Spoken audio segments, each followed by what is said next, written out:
And then okay, so this will be available for anybody else who was not able to join us today. So very good. Thank you for joining us at the Brown Bag. I'm Elizabeth Standeva. I'm coordinator for the home assessment program, and I'm hoping we can get into the weeds as much as we need to, or we can answer high level questions if you're just a member of Fire Safety Council and are trying to understand what the home assessment program is, all the way down to, what do I do if X, Y, and Z happens, what I'm out doing in assistance. So that's the kind of thing. Just to lead off, I'm still getting a fair number of questions from folks out in the field about the two forms, the assessment process, and the stipend process. And so I wanted to try to lay this out one more time as clearly as I can, and then we'll do questions. So my philosophy is, if you've gone through our assessment training, you have basically four options for how you want to interact or convey that information that you gained in the training to members of your community. You can go have casual conversation with them about whatever aspect of home hardening physical space that you feel like they are ready to receive. Part of your job as an assessor is to determine what the homeowner, kind of where they are, how much information they need, they want, and they can handle at that point in time. So you could do casual conversation. You could do a partial assessment, no form or whatever. Those two things are great connection with the community, but they do not count as an official assessment and should not be reported to the Fire Safety Council. Great education, all is good, but we can't record those as full assessments. The third option is to do what we consider a full assessment, which is going through the Fire Safety Council 5-page assessment form with a homeowner and leaving them either a written copy or an electronic copy. And for that one to count as a full assessment, you do that, you leave it with the homeowner, and then you minimally report to Carrie that you've done one assessment. You don't need to provide any more information than that if the homeowner doesn't want to share information with us or the government or whatever they're afraid of. You've done the work, we can count that as assessment, that's good. If you want to go to the fourth option, where you can earn $50 for your associate counsel, then you would do the full Fire Safety Council assessment using all 5 pages of the form, and you would ask the homeowner if they're okay sharing data with CAL FIRE, and you would do both sides of the 2-page form, called the LE100 worksheet. We also call it the field bounce form, and there's a couple different names. So there's 2 sides to this form, and yes, in order for it to count, you have to mark the quote violations. And I know just the use of that term gets everybody's hair standing on edge, but it is because this CAL FIRE form is going to CAL FIRE into their database. We could call those kittens or suggestions instead of violations, but once it goes into the CAL FIRE database, it all reads the same, whether we collected the data or CAL FIRE collected the data. So, and to reiterate, the quote violation section A through Q is exactly the same as the first page of our assessment form. So if you do the assessment and if you mark no on anything A through Q, it counts as a quote violation on this LE100 form. That data transferred directly. And again, the LE100 form is an optional thing that the homeowner has to agree to, but not optional if you're requesting a stipend from the Fire Safety Council. So as the assessor, you get to decide, how much to push to get that data. And also remember that the assessment program was originally designed as just a peer-to-peer educational outreach. So this stipend thing, while it has created some complexity, it should not get in the way of making these connections with your community members. So please don't let that stop you from doing assessments if they say no to the CAL FIRE data. Please do the assessment. and realize that you're doing good and doing the core mission of our assessment program by doing that. Okay, on that, that is all I really wanted to get into right now.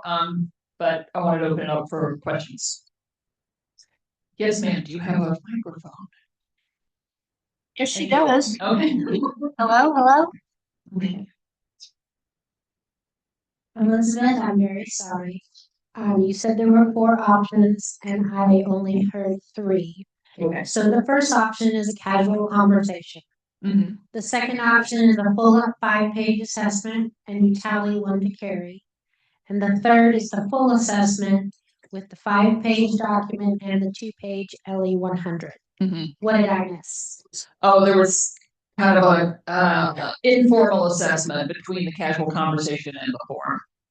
So a little more, a more in-depth conversation, we'll call the second option, but still no form involved. Thank you. Yeah. Mm-hmm. Yeah. And if folks online, raise your hand and hopefully Jessica will see you and convey your question. You can answer your question. Yeah, I think this is on. Okay, great.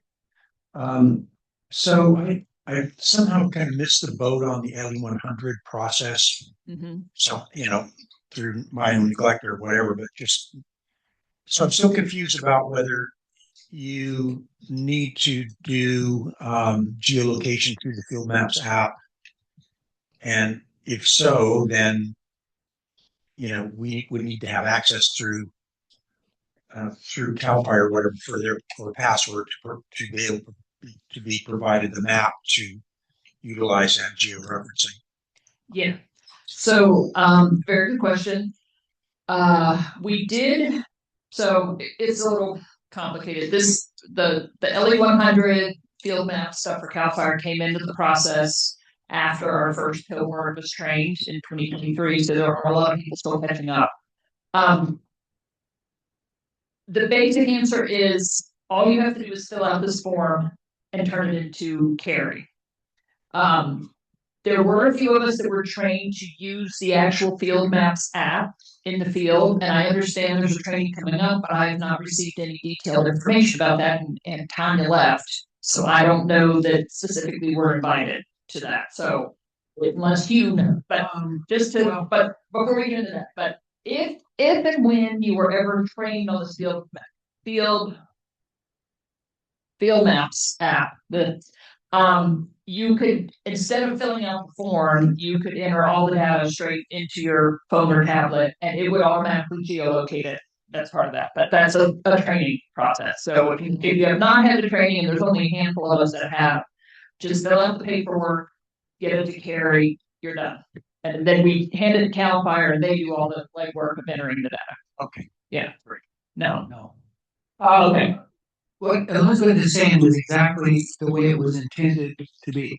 The El Dorado County Fire Safety Council assessors we do have our own password that CAL FIRE has given us for field map. You want to enter it with a tablet or whatever. But a lot of people didn't have tablets or it didn't work on their phone or whatever. So our plan was to say, okay, we've got a paper form. You just fill out the paper form and give it to Carrie. And Carrie gives that stack of papers to Jeff Hogan, and he takes it to CAL FIRE and they enter. We did that, sent him a stack of papers, and CAL FIRE told Jeff, no, we're not entering. Oh, really? So, yeah. So they said that's the last time I talked to Jeff. So the idea is to do two things. One, there is some training coming up for field map people that want to do it digitally. The training was originally scheduled, and it's on the 3rd or 4th of December, whichever they decide. But it's originally scheduled primarily for inspectors that haven't done it, and that's what Tanya was talking about today. She and I had that conversation, and she was trying to get a hold of Jeff and say, "Hey, can we have another one, or can we open it up to people who have been trained assessors that want to do it digitally?"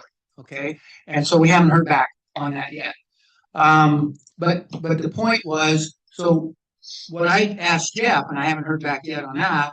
What I asked Jeff, I said, "Okay, well, listen, if your people won't enter it and our people do it with paper and we give that paper to Carrie, can we get Carrie or just Carrie and Jessica or Carrie or Jessica trained through CAL FIRE and enter it just like OWOP is going to do, have our own entry into the CAL FIRE system so they can just key it in.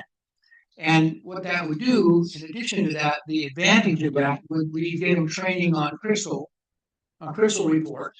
So CAL FIRE, we could run our own reports based on our data from our assessors. And Jeff was going to look into that. I was going to talk to him about it today, but he wasn't here. So my point being, with all of that, got next door by going around the block. That's where we are. So, but when I went to them and set it up, I have my own login also. So when I do them, I'll just enter. But but for now, so for assessments that are going to happen and that have just happened in the near future, they keep filling out the paper, and we will just figure it out when I get to there. Okay. Yeah. If need be, I can help Carrie type it in because I've got access to. Yeah, and I'll talk to Jeff some more too and find out where we are. But we're in the holidays, we're in all that other stuff right now. So Okay. Everything's going. Okay. So yeah, stick with the paper. Final, stick with the paper. Either one day. Okay.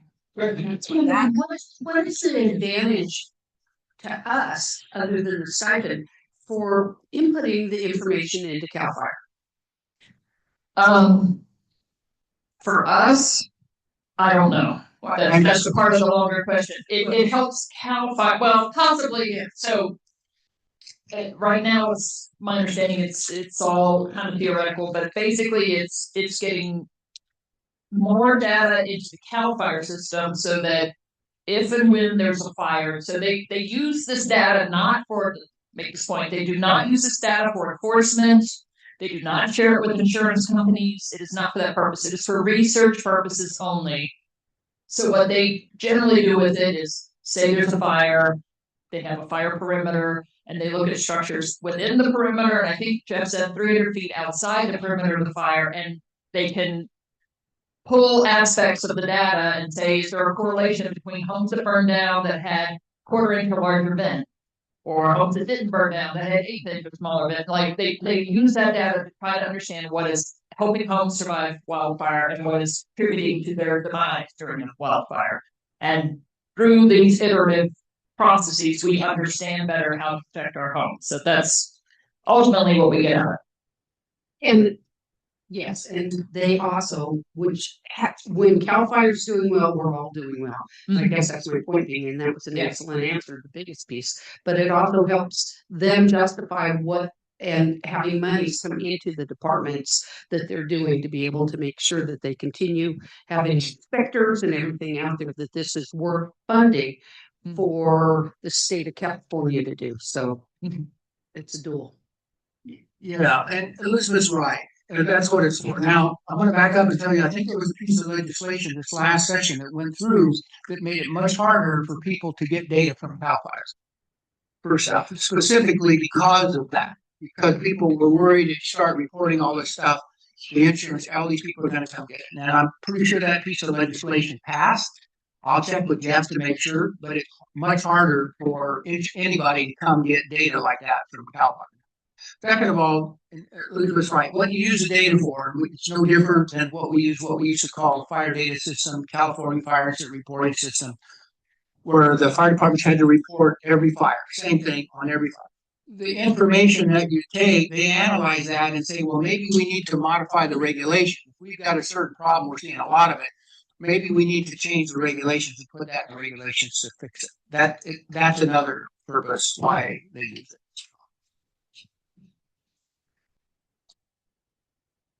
Other thought. Next. I should have shut up. Everybody quit asking questions. Online folks, any questions from the online folks? Anything? Okay, I'll throw this out there. I assume some of us have been out there actually doing assessments in the field. I want everybody to share one success from your interactions out there in the field. I think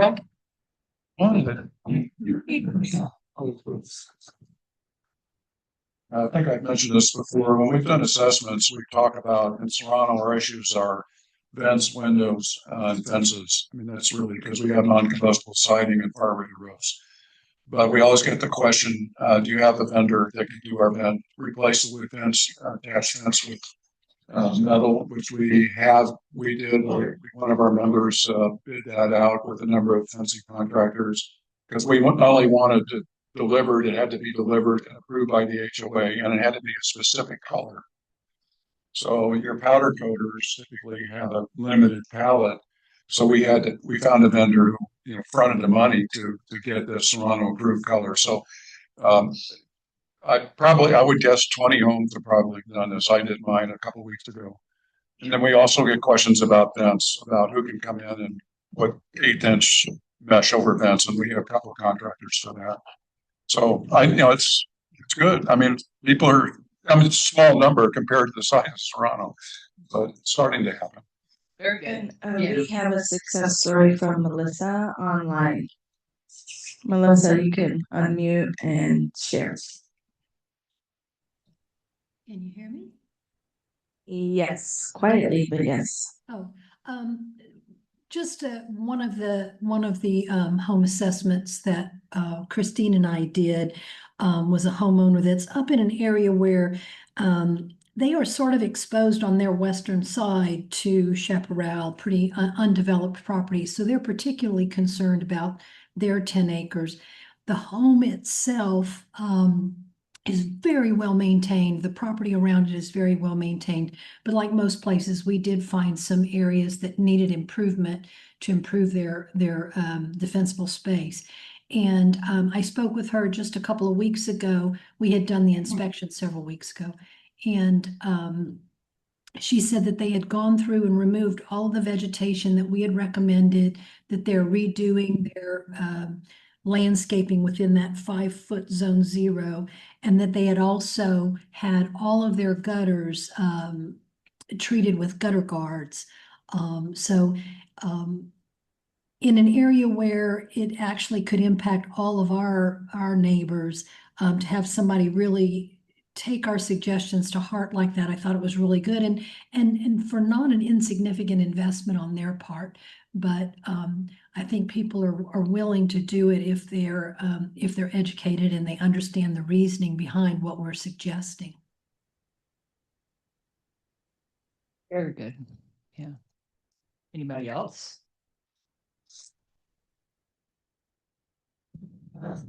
No success out there at all, huh? No, I Okay, you. I'll share thoughts. Ken. Okay. Here.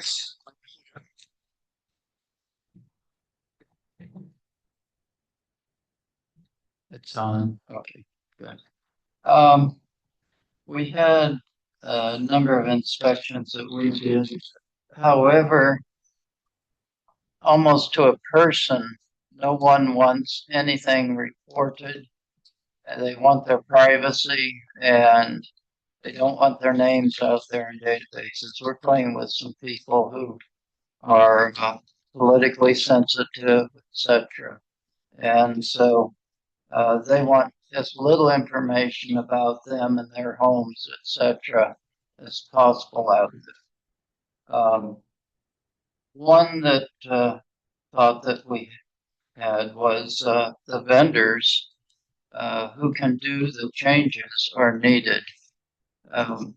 There's a great disparity out there in between what the vendors are proposing to do on repairs to get them passed and what is potentially needed.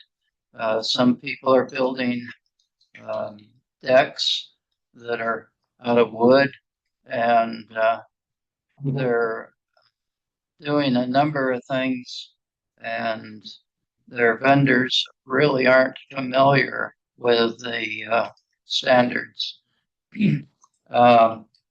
Also, a number of folks are preparing for the IBHS inspections, and the CAL FIRE information in IBHS have a number of variances.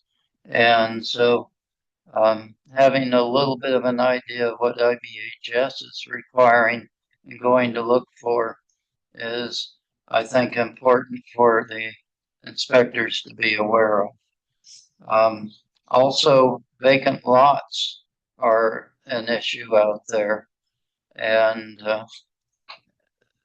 just coming up with the county standards for roadside clearance, etc., is a good start. But where they're going to end up is kind of interesting on vacant lots. Those are a few observations I have. Thank you. There's something that maybe you guys already know this, and but if your house was built prior to July 2008, which is when the Chapter 7A requirements came with the decking and all that, and you built your house then, and you replace your deck today, there's no requirement that you bring that up to current code. You can replace it with the same material or cardboard if you want to. So my point being, when we talk about successes, and it was good to hear Melissa talk about that. And to me, a success is maybe not that you went to this house and the person did all this stuff and then a fire came through and their house survived. That's great. But to me, a success is I can go to a house and talk to the property owner, and maybe they didn't have gutter guards, or maybe they had plants up next to their house or some other stuff. And I spend a couple hours with them and go through that, and then go back later and see that, okay, they put gutter guards on and they moved some of the plants and they did some of that. That's a success. That's a success. Whether I report that to CAL FIRE or if they don't want to report it, fair enough. I'm going to educate you. I'm going to hopefully you'll do something to help to make it so that your house is more likely to survive a wildfire. That's it. I wish everybody would report, obviously, but when we talk about successes, we have to remember that if we can educate people to do stuff that they either didn't know or wouldn't do, and they change their mind and they do it, or we help them put together a plan, 2 or 3 year plan, so they can do it, that's a success. That's successful. So I mean, you have to look at it like that, or you're going to be disappointed. You will. So I agree. And to follow on to Hugh, in our area, Sandridge, again, rather rural, remote part of the county, and a lot of folks again don't want to be tracked or monitored. And I respect that out there, and am just grateful for the folks that let us send them an email newsletter once in a while. And knowing that this is out there, I try to reiterate that I see the good work they're doing, especially this time of year, because I can count the smoke plumes out there as they're clearing a property, burning piles. And I say, even if you never report this for our Firewise stuff, from my little area, which I can only see about a third of the Sandridge thing, I saw 20 smoke plumes today. So there's 20 different people out there burning material, getting their property cleaned up. And so I try to project that out to the community as much as I can, that I see the good work you're doing, keep it up. And maybe I'm deluding myself, but I'm thinking I'm seeing more of this over the few years we've been going. And that's what I count as success. I agree with everything on both of your comments. Definitely, I kind of phrase it all as neighbors helping neighbors to reduce their fire risk, etc. And that is kind of the main approach that I have.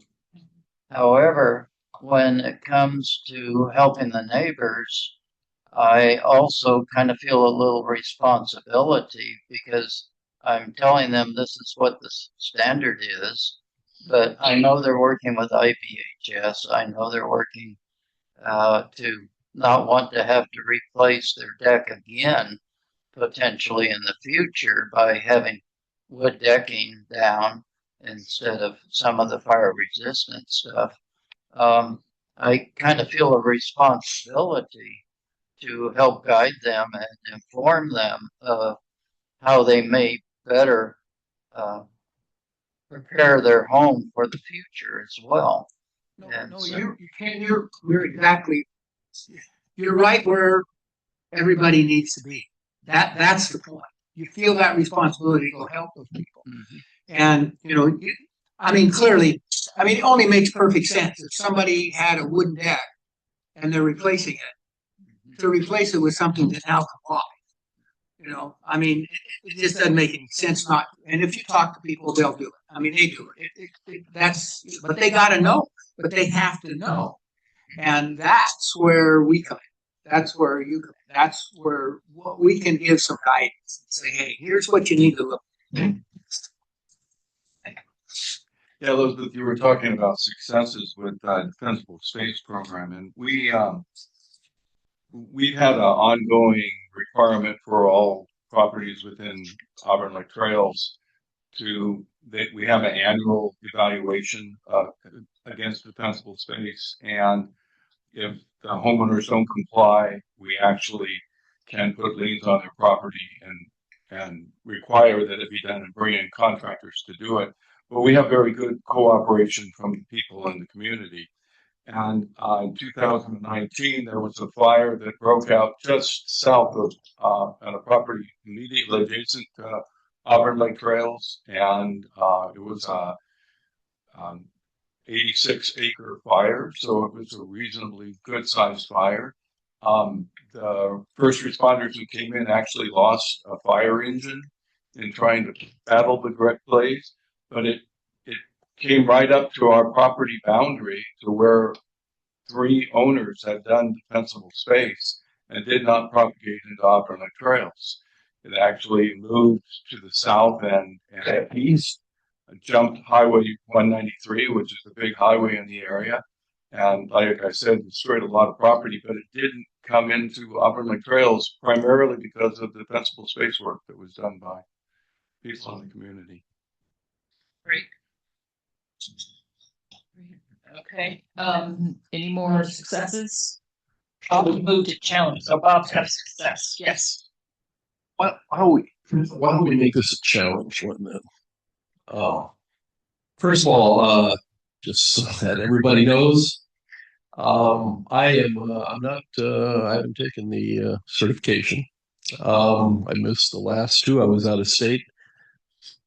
Tanya introduced me as one of the assessors at our last Fire State Council meeting with about 50 people in the room, and I had to shamefully say, no, I'm not one, Tanya.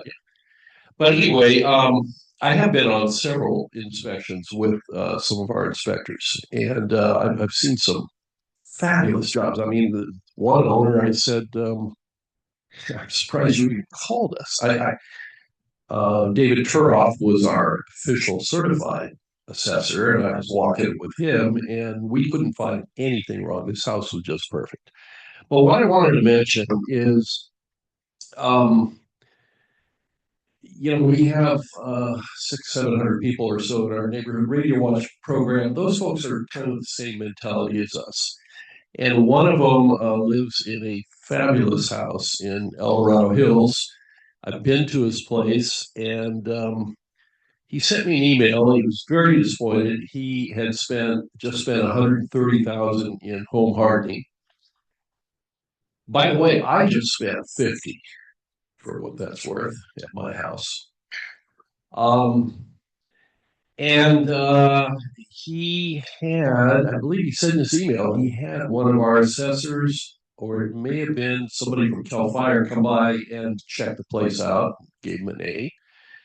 And then he actually paid to have an inspector come out from I guess it's IBA, the insurance, IBHS, yeah. And completely flunked. And he's very disappointed in that, one assessment gave him an A, and these guys flunked him. And I said, can I share your information with the Fire State Council? So he said, absolutely. If anybody wants to see his email and the report from IBHS, and there may be an assessment report from either Cal Fire or one of our folks also file. It'd be nice to compare those two and just see what the differences were, because thought I'd mention that. Yeah, I would be very interested, especially if it was one of our assessors, because our assessment, if you go through all the home hardening, should be even more restrictive than IBHS in terms of our recommendations. So if we know it's not requirements, but everything we go over is IBHS plus. So if our assessors aren't doing a full assessment, or if they aren't conveying the information correctly, that's where it's important to understand. We think we're saying X, but if the homeowner is receiving Y, then we haven't, made the connection. So understanding what went on. And I can understand if it's a CAL FIRE inspection, they can be very cursory. They can be more in depth, or they can be very cursory. I've heard and seen all over the place with CAL FIRE inspections. So I'll forward it to you. Okay. Well, the other thing, remember about CAL FIRE inspections only do the defensible space. Mm-hmm. That's all they're required to do. They will talk to you. They will talk to the homeowner about home hardening, but you can pass. You can get a pass from CAL FIRE with just defensible space, because that's the only part that they do. So it could be that. The other thing about IBHS is considered probably the Cadillac plan. If you do that for insurance, they're representing the insurance companies. So they go above and beyond what's required by CAL FIRE, even what's required in our assessment, and what's required by the county, El Dorado County. They look at it. For example, they'll say you got a box your eaves. If you want insurance, you got a box your eaves. I've had some discussions with IBHS about some other options there, but you can still pass. You can still be fine, and you can still survive a wildfire without boxing your eaves. But IBHS is going to come in and say, look, you want our certification, but you're going to have to do the gold standard, which is above and beyond anything. So I can see how it could happen, and it is discouraging. Especially, here's the other thing that I thought you were going to go with this. Guy goes out and spends $130,000 making his house better. Then he goes to his insurance company and he asks for his break, and they say, yeah, we'll give you a $20 a year break. See. And so you find that. You'll find a lot of that where they'll say, yeah, you did this, so we're going to give you this break. You may never, and the chances are it's always going to be like that. You'll never get the money back that you put into your house to try to get in deduction from insurance to try to get. It isn't going to happen. That's why what I said earlier, what I tell people, because we all get it. Well, am I going to get a deduction? How much of a deduction am I going to get? What am I, my insurance. And I used to tell people, yeah, if you're a Firewise, you get 10% or you get 5%. And so they say, well, I'm paying $6,000. I get $600. No. You get 10% of one part of your fire part on your policy, which might be $30. Okay. Break on your insurance. So what I have to tell people anymore is that, look, you don't do this. You're not doing this to save this kind of money on your insurance. You're doing it so that if a fire comes through, you're pretty comfortable that your house is going to survive. Yeah. And that's exactly what he told me. And my own project that was just finished a couple of weeks ago with a contractor. I live on a 10-acre lot. The top of my lot where the house is 1,000 feet above the lower part of the 10 acres. That's pretty steep slope. And, I did have Linda Kirkbride come over to assess my place. I also had Cal Fire come over twice. Cal Fire has come over twice to my place uninvited. And told me to clear, you need more than 100 feet. You need 300 feet, which I have done. But I did this to save the house. I'm not even going to tell the insurance company about it. And was the case with this fact. Yeah. And that's the thing we run into. We're all going to run into as you go out, because we're educated. People like to, I like to think that I'm trying to educate people, but I'm also a salesman. I'm gonna try to sell you on why you need to do this. And then, and so if I can do that, whether, like, if I get $50, I get $50. If I don't, I don't care.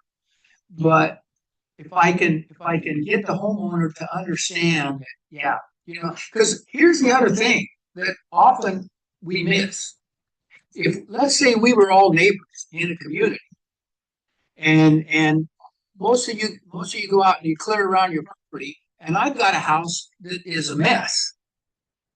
If my house catches fire, there's a very good chance that it's going to affect you. And so, a house, what is it, 25,000 times more embers from a structure than a wildland, right? So my house catches fire, man, I'm putting embers out everywhere. So it's an education thing to try to work with the whole community. And so that's, I mean, I don't know what else, I don't know what else to say. I mean, we just do the best we can with what we got. As far as training, I talked to Elizabeth today. She's got plans for two more, another class coming up after first year. So I'll be there. I'm not out of state. Okay. Bark, don't go out of town in late March and April. Just do not go anywhere, and then you'll be safe. So we're gonna try to schedule it. Any more? Okay, question. Another possible angle of getting some return on your investment is when you sell the house.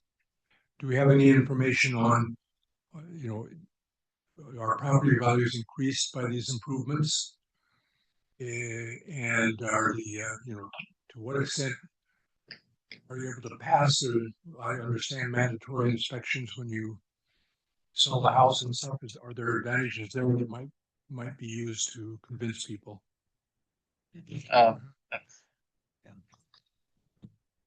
Another success basically is the ability of people to keep their insurance. We have one neighbor, their insurance company wanted $38,000 for their homeowner insurance. If they had done some work, they potentially could have reduced that considerably.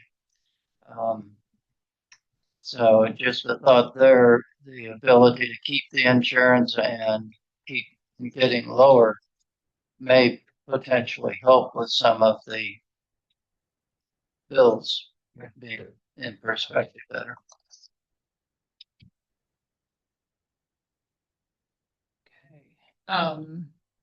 Any more challenge? I have a kind of challenge-ish thing that so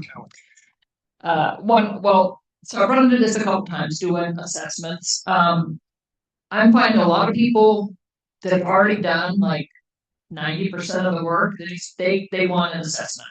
I guess so they can have a pat on the back and know that they've done something, which is great. But I've done a few of these recently where I come out and the homeowners have done an amazing amount of work, but not the zone 0. So they may have almost nothing in their zone 1 and zone 2. And then you show up and you're like, yeah. And zone 0 is a thing, and the embers can jump over all this good work you did. And now I want you to take out the only vegetation in your yard, which is in zone 0. And I'm sure other people are running into this. And I wanted to see, I mean, I have my little field that I do, but have other people run into this? And how do you do that sale on folks? Because I think having some verbiage around how we tell people this hard news and get them to buy into our vision of their yard. Does anybody else have that? Yes, this is Kit. So the way I handle that is I talk about initially when I go out, I talk about the top 3 items: the roof, the vents, and zone 0.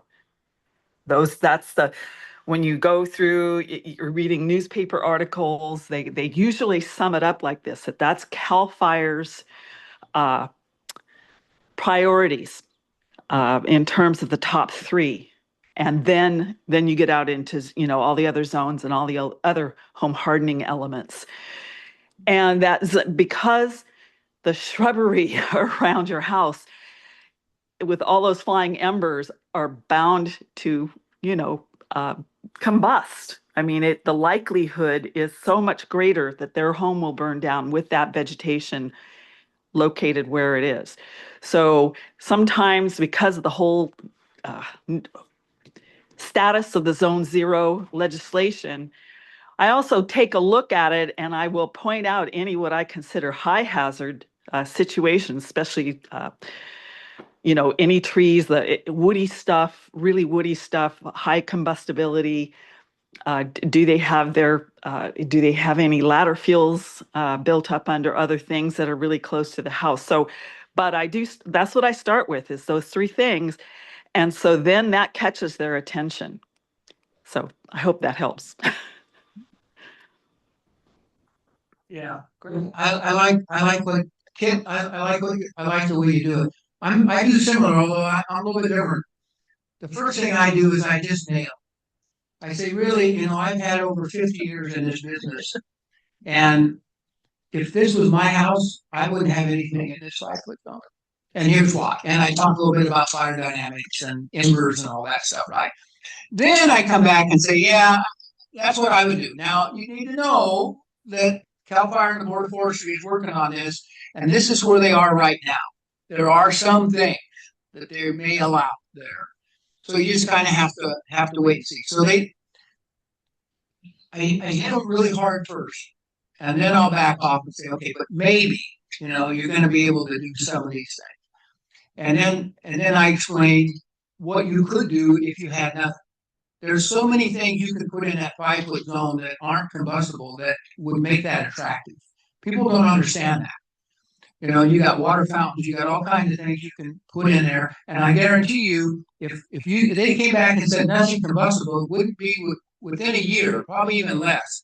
There'd be companies out there producing things that look like plants and flowers that are absolutely non-combustible that you would have there. I guarantee it, because the market would be there. And it'll happen. So, but that's the way that I try to deal with it and do that. And then I'm going to say one more thing, and I'm going to shut up. As a challenge, what I would ask all of you to do, and I've been doing this, and I haven't been very successful, obviously. But every time you see your representative in Sacramento, or you talk to them, or you know one, ask them to pass a piece of legislation that allows you to have a tax deduction on home hardening. If you're going to pay, $30,000 or $40,000 to replace your windows, it would be really nice to be able to have a state tax deduction on that if you met certain requirements. Same thing on other things you would do to harden your home from fire. They're really good about giving you tax deduction for solar, for all this other kind of stuff, but they're not ready. They just won't step forward and say, we'll help you harden your home. And I think that's it's a shame, because it would be, I think it would help a lot of people to be able to do some stuff. Now, obviously you have to have some parameters, but it would work. It works. So that's that. Now I'm going to shut up. I'm done. That's a really good point. I've been after it for years. In fact, I used to write bill analysis and stuff when I was working.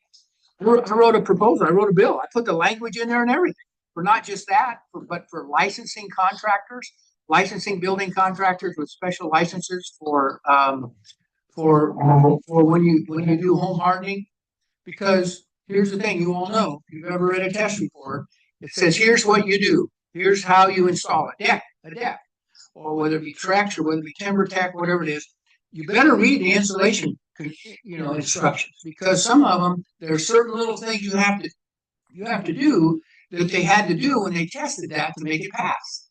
And if the contractor just comes in, puts it in like that, it looks fine. But if they miss that step, or they don't do, maybe it's caulking somewhere, maybe it's something they didn't. Now it's different. It's not what passed. And that doesn't mean it wouldn't work, but it's not that.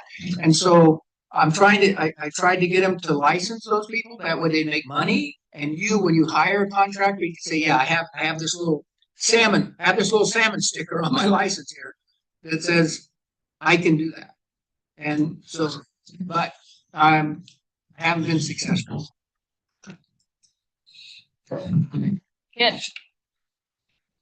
Another thought might be, would it maybe be reasonable for the Colorado County Fire Safe Council to be reviewing legislation and potentially getting comments in and trying to get, just like you commented, our foot in the door toward getting best practices into legislation where there's an opportunity?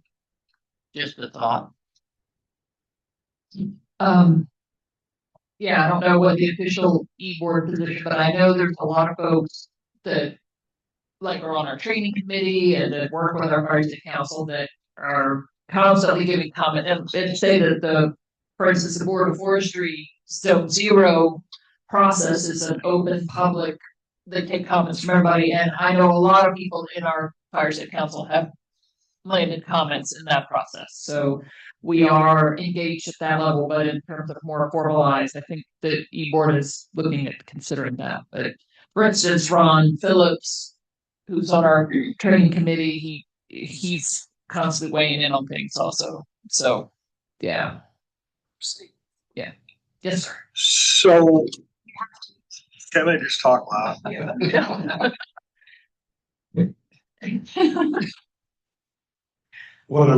I don't know the structure, so I'm just gonna put my ignorance out here. But I look at we're a county of multiple counties under the state, and it's a state. Is it not a state fire state council that we're part of? So that may be who should be politicking legislation to help us, because this would be a statewide bill. And I just can't see tying up individual counties. Maybe they would at least, if they need the counties to buy in, be able to get in every county the same thing. But I don't think it needs to necessarily be done or originate in one county. I don't think it'd be as effective as if it was state. We we're United Policyholders advocacy group that's not funded by anybody but Tony. But they follow all the legislation, everything you're talking about. If you want to go to their website, they have all the bills that are moving, what their issues are, and they're advocating for us. So it's a pretty United Policyholders. I think it's at up.com. It's a great resource if you want to know what's happening on the legislation side. Not to put you on the spot, but is there anything that they're doing now on this subject, or is this something? Oh yeah, I mean there were a whole bunch of bills that were. Turn your mic on. Huh? No mic's on.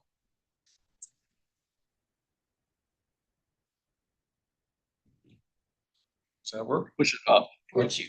Towards you.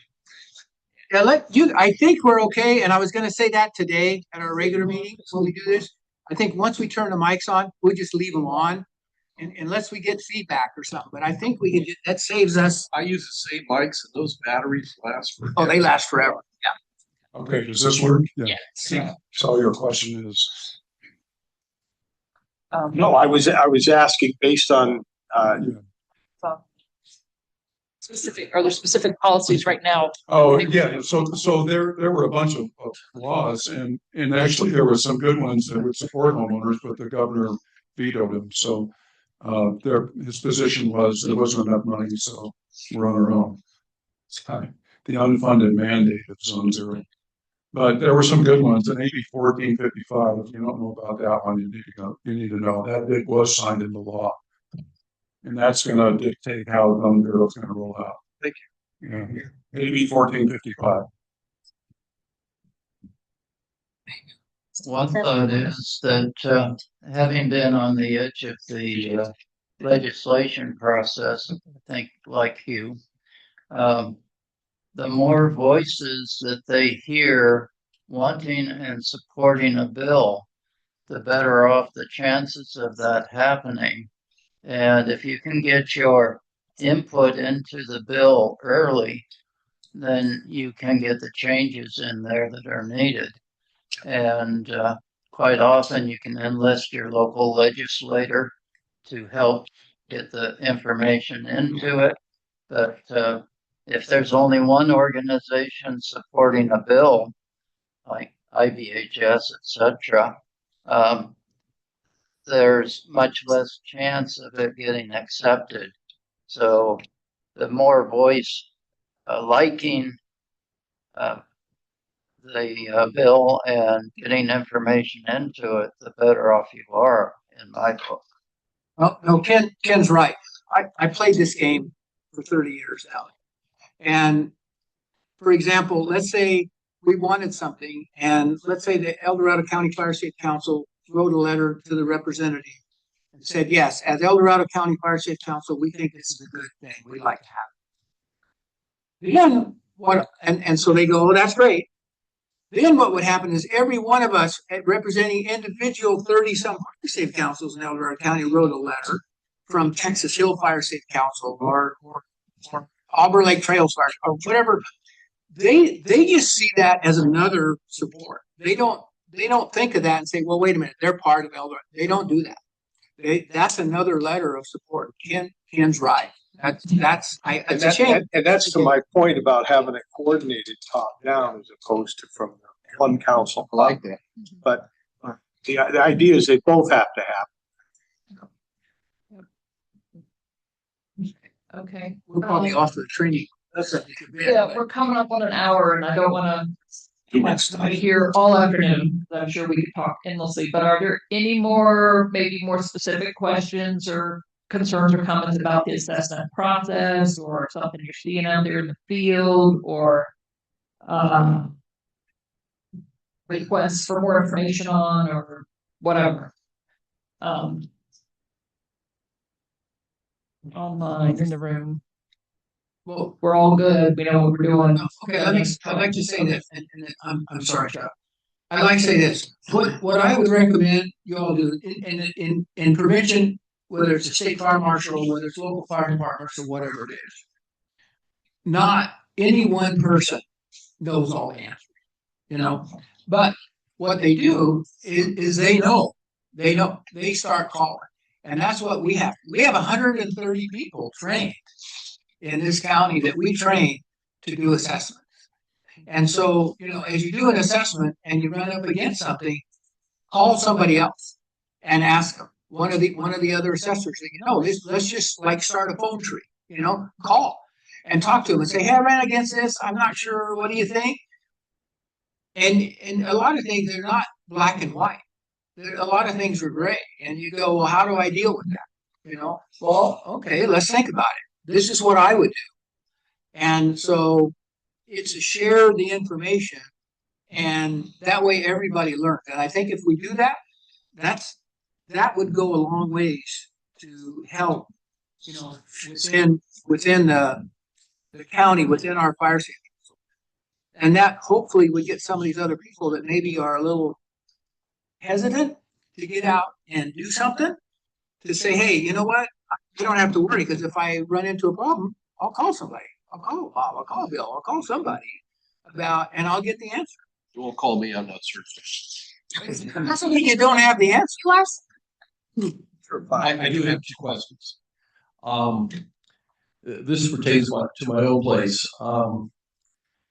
Number one is, as far as Zone 0 is concerned, so if you have a deck, in my case, that extends out about 12 feet from the house, underneath that deck is absolutely nothing but gravel.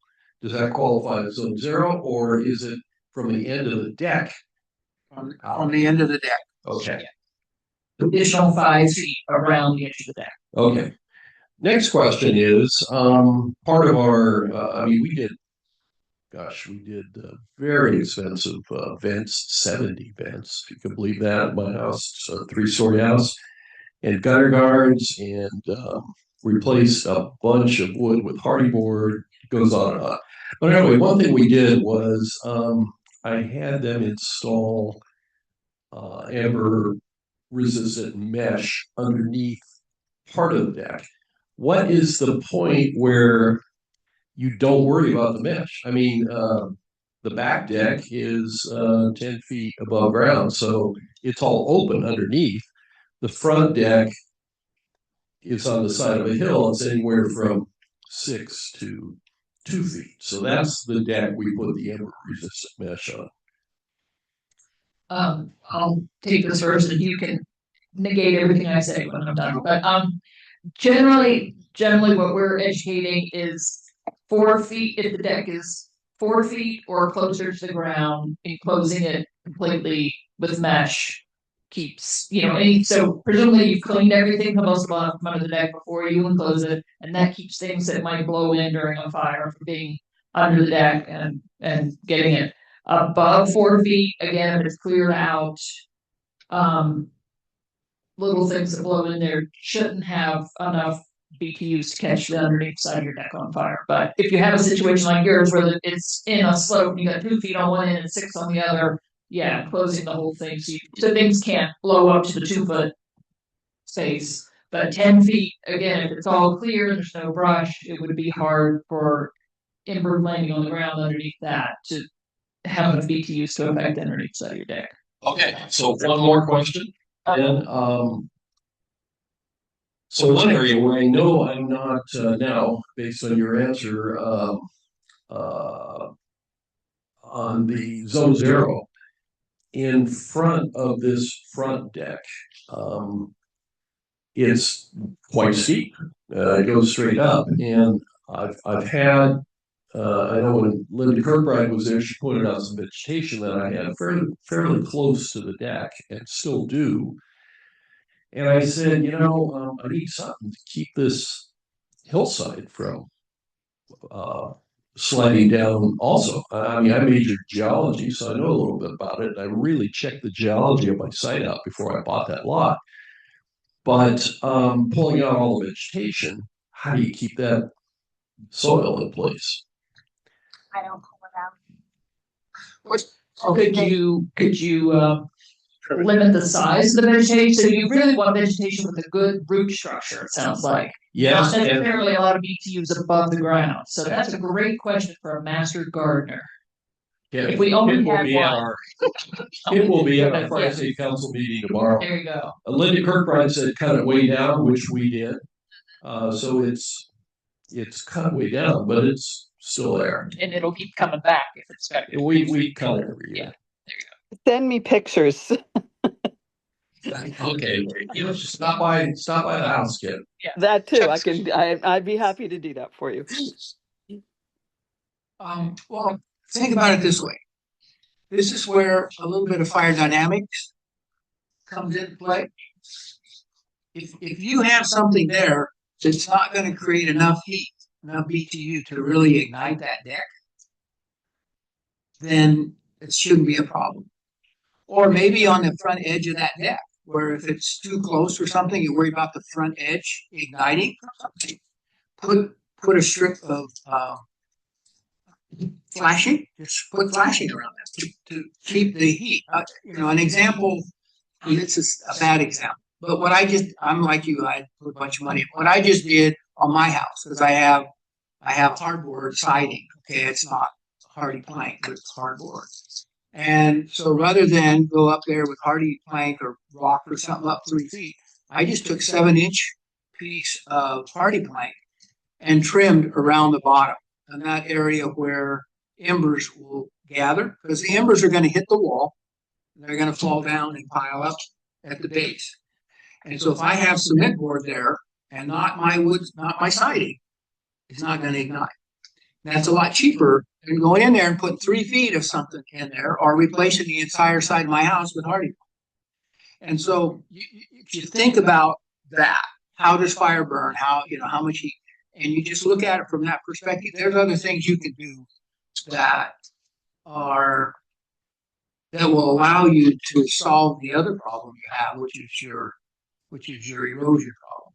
You know, I will tell you one thing we did as part of this project, and another project that was another 78,000 was replacing the entire deck. The entire deck. I mean, that was a lot. With fire resistant, actually Cal Fire stamped Apex. That's good material. Apex is excellent material. And then we took down all the wood railing and put up metal.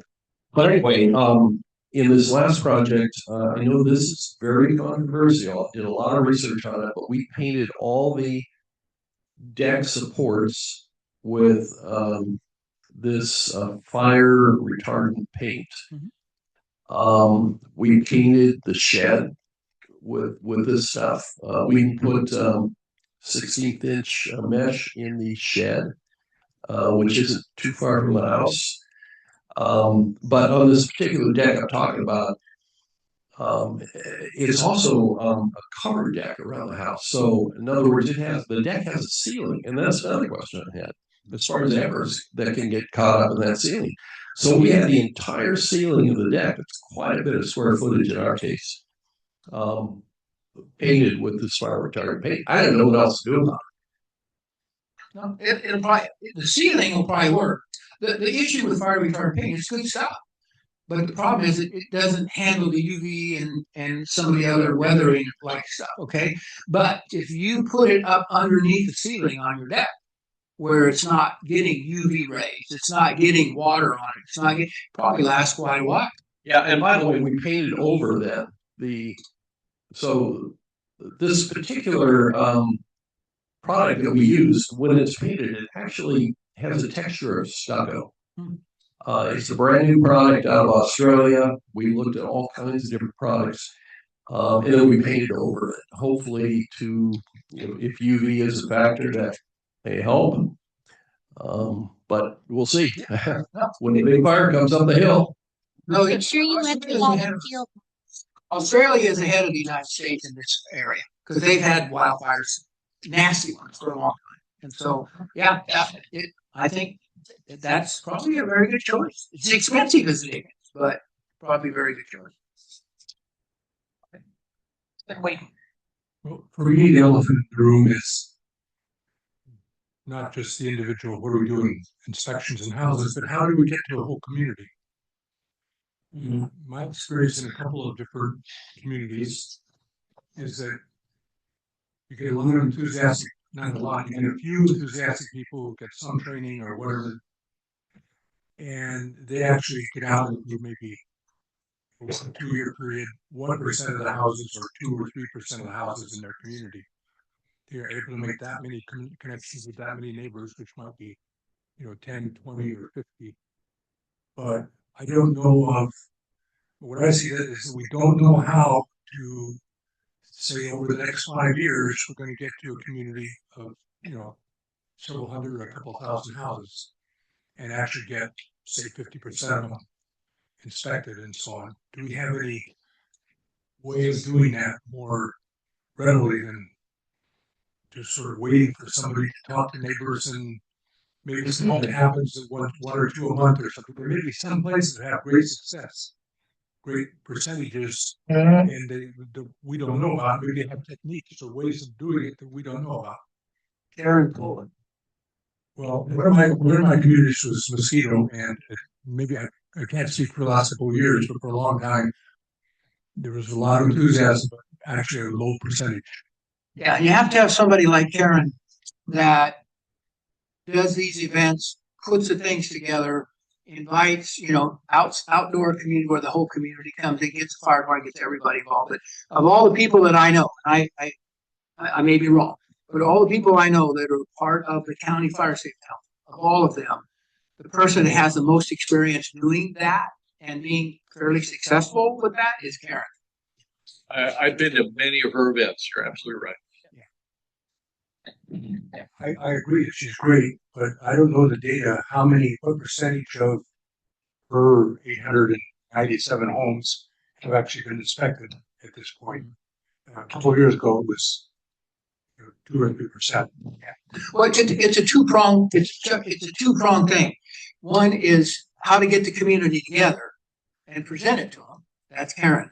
Then now, how do we go out and see, you have the big sign up sheet, you want assessment, and then you go out one-on-one and go do it. It's not, I wish it was something you could just do one little thing and everybody's good, but it's not gonna be like.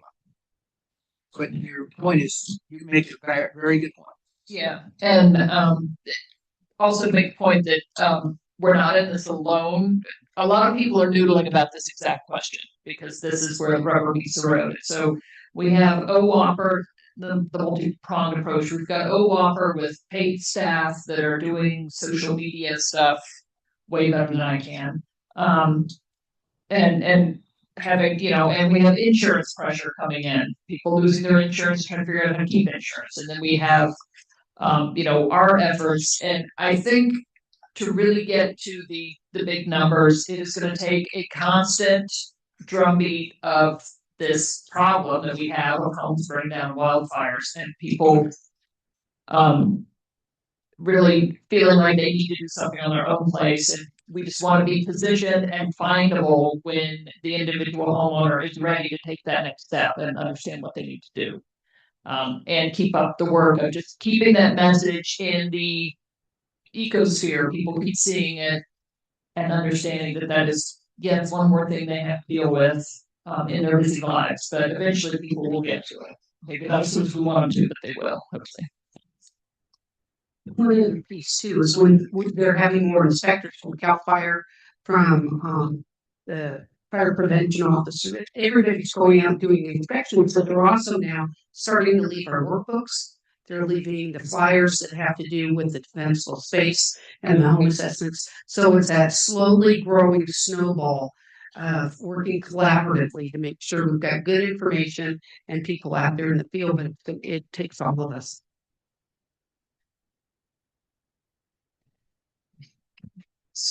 So, given the time and the fact that I have PG doing work on my property, then I need to go see if they've knocked it again. Unless you have any more burning questions, I will wrap this, and we will be in touch. Hopefully at some point we will have Zone Zero information to share with everybody. And definitely by the first of the year, we'll start talking about trainings and getting more information out, folks. So, okay. Thank you. Thank you. You're doing a great job. Thank you, Elizabeth.